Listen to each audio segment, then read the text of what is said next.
Hello and welcome back everyone to Last Level Press. I am Mr. Black, and it is time for the last excursion under the shadow of Chernobyl. I've waited quite a long time to resume this journey since the last episode, wherein it was revealed that the zone is in fact a man-made hell. The localized reaction to 7 Soviet scientists see consciousness misguidedly attempting to affect the Earth's noosphere, a collective field of consciousness comprised of all thinking minds on the planet, revising it to remove the unsavory characteristics of greed, anger, cruelty. A noble goal, to be sure, doomed, however, from the start by their own humanity. And as I retrace the steps to carry me to the end, I've got to address the bloodsucker in the room.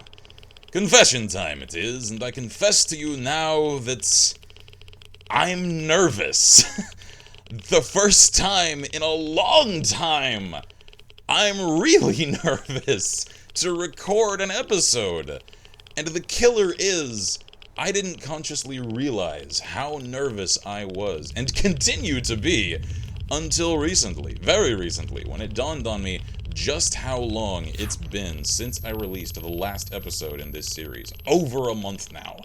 I just kept coming up with excuses to not record this game, and re-recording whole episodes after I scrapped a couple of them due to quality concerns, and not out of any lack of enjoyment for playing or recording it. No, quite the opposite. I adore this game. I love this series. And that's why I couldn't bring myself to record another episode in it, because up until now, this isn't just another episode. It's the last one. And, I mean, it's the last canon one, at least. I do plan to record the alternate Sea Consciousness and Wish Granter endings, but as far as the canon series is concerned, I'm closing this chapter of my time here on the channel. And I realize now, my hesitation came from the fact that some part of me just didn't want to let this game go. I kept telling myself it was due to my desire to wait until I felt I could do it the justice I know it deserves, and a myriad of other excuses, but really, deep down, I just didn't want to end it. And a part of me feels like I'm quitting with this chapter, and I'm not! I'm just closing a significant chapter of my time here on the channel, and I know, it seems absurd. I mean, it's just a Let's Play series. But I am actually kind of emotional about conducting this episode, as this series has come to mean so very much to me. I consider it a cross-section of my time as a Let's Player, and I don't really think I'm far off in that regard, as it is the longest-running series on the channel, and I've come so far since the beginning in those old days back at the Cordon. And I look back now at those old original episodes of this series, and they aren't even really that old, less than a year, and yet I cringe at the amateurish delivery, the nervous tics, the non-existent editing, and I keep looking at myself, at old me, and thinking, good God, was I really that timid? Was I so afraid to really engage, to throw myself at a recording and give it the kind of energy that I've learned to do now? And I realize that almost all of the lessons, all of the standards that I'm judging my old self by, I've learned for myself, growing into a better Let's Player, a better entertainer, a better journalist, one way or another, throughout the course of recording this game.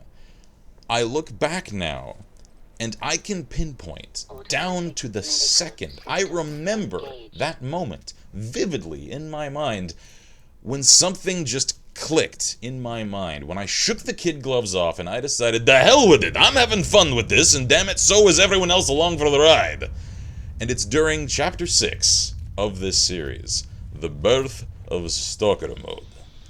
And as ridiculous as that sounds, I really can say that it was at that moment, during that recording, that I broke through the mental barrier keeping me from having as much fun with what I do as possible, and the rest, as they say, is history. And I just associate such strong emotional connection to the growth I've experienced from this series that letting go of it was much more difficult than I ever anticipated it to be. Now, As far as narrative-relevant commentary goes, back to the actual game. I know I've broken the usual series format here, commenting over gameplay in post, and I know some of you may not necessarily appreciate that, but allow me to explain as there are a couple of reasons for it. Reason the first, I really want to keep from flipping this death truck off the road and keep as on point as possible for the finale of this series. I know this is less a Let's Play and more a retrospective in this format, but truth be told, I've recorded a number of episodes in my usual format for this already, and I couldn't bring myself to release any of them. I just cursed the fact that time and again I got distracted by this or that in-game. You guys know how Stalker's ADD is. And I didn't finish discussing the things that I really wanted to for this episode. And the reason, the second, I've come to realize, having run through it a couple of times now, that the latter half of this game's ending sequence, while challenging and extremely entertaining, if not also extremely disorienting as well, with all of the constant portal hopping around all over the entire nuclear power plant, only offers up so much in the way of commentary targets, as it were. Leading from one rooftop gunfight to another, and while a couple of set-piece moments do stand out as noteworthy or entertaining, like Strelok's momentary teleport into Sidrovich's office... Marked one! What the hell? What the hell indeed, Sid? And the creepiest goddamn fairy circle I have ever seen.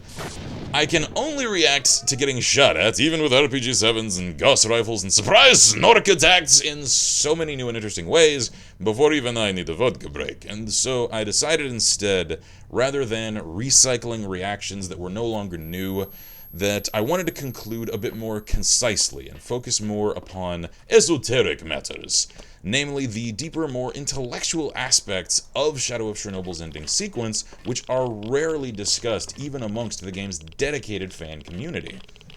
I rather like ruminating upon the existential questions that this game raises, the philosophical and scientific quandaries, so rarely explored or tapped or praised in popular fiction, much less gaming, since the glory days of speculative science fiction, the likes of Isaac Asimov and Arthur C. Clarke's work. One of the most poignant questions raised by this game regards the nature of thought, which we hardly understand yet at all on a scientific level, and the artificial revision of humanity by way of the sea consciousness experiment to control and engineer the Earth's theoretical noosphere, humanity's collective consciousness of thought energy. And assume for a moment that what sea consciousness attempted is even possible. Get yourself into that mind space for the purposes of this discussion. Never mind their rather horrific failure, as evidenced by the zone itself. Now, assuming you've received sufficient evidence to believe that current technology could bring about their proposed goal, and ask yourself this, from a philosophical standpoint as much as a scientific one: is humanity revisable? And if it is, at what point do we cease to be human after revising the core pillars of our thought patterns, even the negative ones, especially the negative ones, removing things like greed, anger, cruelty, aggression, which up until very recently, anthropologically speaking, our evolution naturally required us to develop and cultivate over tens of thousands, if not hundreds of thousands of years in the dark annals of history. And only now, with our relatively recent development of society and civilization, do we find ourselves pressed to resist. And perhaps even more disturbing to contemplate is the question of, if one were to revise what we now perceive to be antiquated qualities of human evolution, would we still be human? And if not, would that cessation necessarily be a bad thing, if it's a developmental step toward our collective betterment? Should nostalgia for what we are anchor down our ability to control what we become? I don't know. And yet, when it comes to this game, one is greeted with the counterpoint that our own humanity, our own flaws, even though we are aware of them, and perhaps even especially because we are aware of them, those very flaws may very well render us the least qualified candidates to conduct that revision, due to the fact that if we are to do it by sheer force of mental will, artificially amplified or not, it is in fact our own flaws that undermine that very effort from the start, before the experiment even begins. Myself, I'd rather allow humanity to evolve naturally, organically, rather than artificially, but to a degree I recognize as well that such is impossible, as humanity is of course directly involved in guiding its own development by way of the choices we choose to make or not to make, from the very most basic to the very most complex, from the individual to the societal level. And what I value, I suppose, I am an American after all, is the freedom to make those choices myself, on an individual basis, rather than a societal one, and not have the decisions of others forced upon me, whereas the Soviets of sea consciousness chose to make them for all mankind, in keeping with their rather historical doctrine of social control, and whether it's intentional or not, I'm inclined to read a bit of a social commentary regarding the nature of communism into their rather spectacular failure, a system whose theoretical concepts could work, but whose doom lies in the very people who must control it. And that's about as close as I'm comfortable getting to any political discussion, which I usually try to keep at a very safe distance from the channel, but which I did find to be relevant here. And I know, I've gone off into very deep waters with this entire philosophical diatribe, but it's something I've wanted to explore and discuss throughout this series, and never really could until now, with the plot laid bare at the very end, which I know can just blindside some players of this game, but do allow me to indulge a little bit longer. On top of the questions I've already mentioned, Shadow of Chernobyl's narrative also explores the concepts of blurring the lines between thought, perception, and reality, and asks, as a number of others have before it, at what point does perception become reality, especially when that perception is shared, artificially or not, by everything and everyone? To quote Morpheus, what is real? How do you define real? If real is simply what you can see, hear, smell, or touch, then real is simply electrical signals interpreted by your brain. What then, throughout this entire game, is really real, and what is only hallucination, and then what is actually the result of the minds of sea consciousness affecting the real world, from radiation, which is to say, energy from the noosphere, I don't know, to anomalies, to artifacts, zombies, and mutants.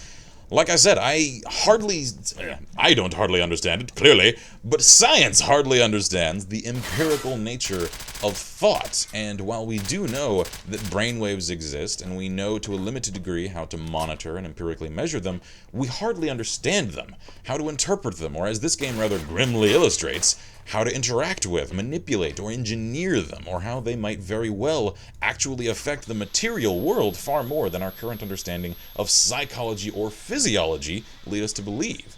And I like to think of this ending sequence with its constant teleportations all across the zone, not just the NPP, as a physical result of the mental conflict between sea consciousness's localized and limited control over reality within the zone, and S.T.A.L.K.E.R's resistance to it, shunting himself back into the areas they attempt to force him out of, perhaps mentally reinforced by his connection to them as one of their stalker operatives, anomalously resilient to their control after regaining his faculties at the outset of the game. I don't know. I've read a lot of disparate theories regarding this ending sequence, some saying that it's all in his head, others saying it's just a rushed game mechanic and nothing more, and that's why it doesn't make a lot of sense and kind of comes out of nowhere. But I like to think, given the amount of thought given to this game's narrative by its developers and its writers, disjointed and oddly paced though that narrative may be, that there's something more to it, some symbolism at work in exactly what's going on. And now, as I near the conclusion of this game and my time with it, one last time, I'd like to sincerely thank you all for joining me on this very long journey through S.T.A.L.K.E.R Shadow of Chernobyl. Whether you're a relative newcomer to the zone or a diehard stalker like me here from the start, your viewership and support mean the world to me. I cannot adequately express the depths of my thanks to you all in imperfect words, but thank you for everything you have done for me, for all the doors you've opened, and for the freedom and duty you've given me. I really, really am going to miss this game. Once upon a time, I merely enjoyed it in my own time. But after all of this, I know now that I will forevermore have a deep-rooted love for S.T.A.L.K.E.R Shadow of Chernobyl. cultivated over time in the rich earth of a viewership and a community that has grown up with it. I've made a number of real, lasting friendships from the viewers of this series, and many of those friends have come to befriend one another in kind, and that's just an amazing and beautiful thing to witness, and I really am struggling to keep my voice even right now, for the best of reasons. And what's more, in no insignificant number of them, I've triggered the chain reaction in their own lives and their own drives to do as I have, to chase their dreams, to challenge their limits, and take the risks to reclaim control over their own lives and render their wishes reality, changing their lives for the better forever. And all of that is due to you. I could not be here now without an audience, without the support of every last one of you. No matter whether you are an integral cog in the machine of Last Level Press, a pillar of our community, a regular commenter, or a silent viewer content to watch and enjoy in peace on your own time, your support has rendered this channel and its community unto what it is today, and what it will grow into in the future, and I cannot be more proud of that. However indirectly, you all have changed the world, one mind at a time. And that, I think, is what S.T.A.L.K.E.R really means to me.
I don't know whether I was right or wrong.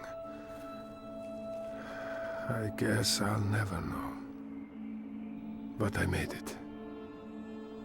And I guess I should be thankful for that.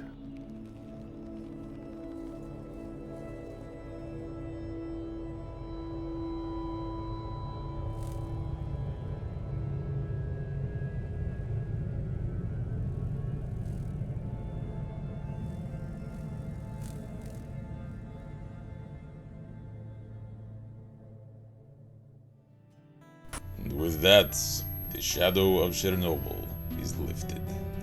The zone is open. Were I so inclined, I could fall right back into the same old routines of the stalker I once was. But I'm not that man anymore. No, I've seen, I've done too much. No, I think it's time for another to carry the torch.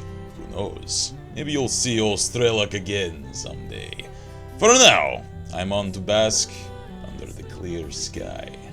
Thank you for joining me, everyone, throughout this very long journey under the shadow of Chernobyl. I am Mr. Black, and as always, I wish you all good gaming, Godspeed, and good hunting, stalkers.